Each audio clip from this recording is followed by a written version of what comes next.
Hi guys, this is me re-recording the specific heat calculation example video.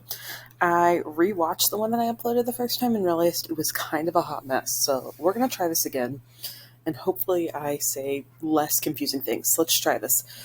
Specific heat as a whole is given this formula here that says Q equals MC delta T, and we're actually going to talk about how you solve for each one of these variables. So we'll do one where we solve for M, one where we solve for C, one where we solve for delta T, and one where we solve for Q. Some of these problems are going to ask you to calculate your delta T as a whole, so there is one example here where we're doing that. So we're just going to read through it and see how it goes. So example 1 says, how much energy is transferred, so energy is Q, if a block of copper with a mass of 50 grams, which is M, is heated from 20 degrees Celsius to 100 degrees Celsius. That would be your delta T. And the specific heat of copper is C equals 0.386 joules per grams degrees Celsius. So the first thing we're going to do is calculate our delta T. So our final temperature is 100 degrees Celsius. Minus our initial temperature of 20 degrees Celsius. It's going to give us a temperature of 80 degrees Celsius. And then we're going to plug it into our formula right here. So Q equals M times C times delta T. So 50 grams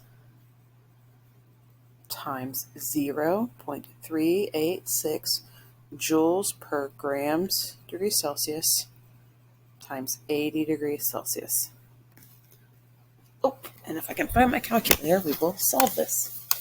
So in my calculator, I'm doing 50 times 0.386 times 80, and that's going to give me Q equaling 1,544 joules. All right, let's do the next one. How did I go? There we go. Okay. It says, example 2, we're going to solve for our delta T value. It says it takes 45,000 joules of heat, which will be Q, to warm 612 grams of water. That's your M, or mass. What was the temperature change? That's delta T if the specific heat of water is 4.2 joules per grams degrees Celsius. So we don't have to calculate delta T this time because that's what we're solving for. We don't have an initial minus a final. So we're just going to plug in our numbers. So Q was 45,000 joules. And we're going to divide that by parentheses mass of 612 grams times our specific heat of water, 4.2 joules per grams degrees Celsius. And it is really important you use your parentheses so you don't get something weird that happens, because your calculator is not smart enough to do it in the right order of operations. So your delta T, so 45,000 divided by parentheses 612 times 4.2, close parenthesis, and I'm going to get a number with a really long decimal, but you know my favorite is to round to 2 decimal places. So we're going to get 17.51 degrees Celsius. So this means whatever our initial temperature was, it increased 17.51 degrees Celsius. So there you go. Let's do example 3. Nope. Cancel.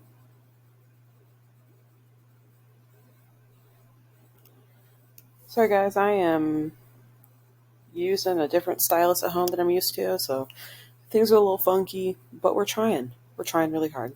All right, let's move on to example 3. It says the specific heat of aluminum, or your C value, is 0.900 joules per grams degrees Celsius. So that's C. What mass of aluminum, or M, will cause a heat transfer of 1,500 joules, that's your Q, if the temperature change was 33 degrees Celsius. So we are solving for M this time. So Q, 1,500 joules, divided by, in parentheses, your C value, 0.900 joules per grams degrees Celsius times our delta T value of 33 degrees Celsius.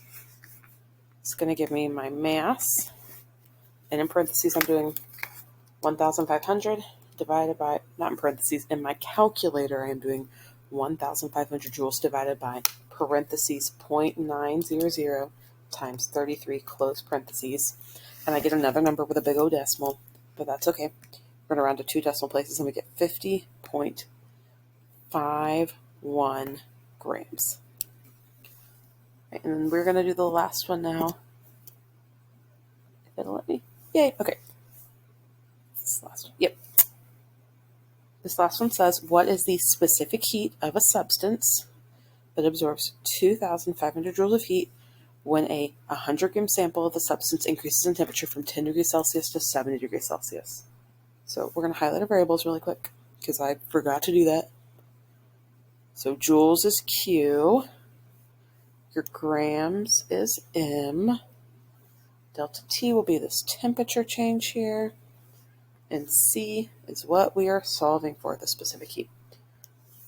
So this time we do have to do a temperature change again. So final temp, 7 degrees Celsius minus your initial temp, 10 degrees Celsius gives me 60 degrees Celsius. And then let's plug into our formula. So Q, 2,500 joules divided by your mass of 100 grams, times your change in temperature of 60 degrees Celsius.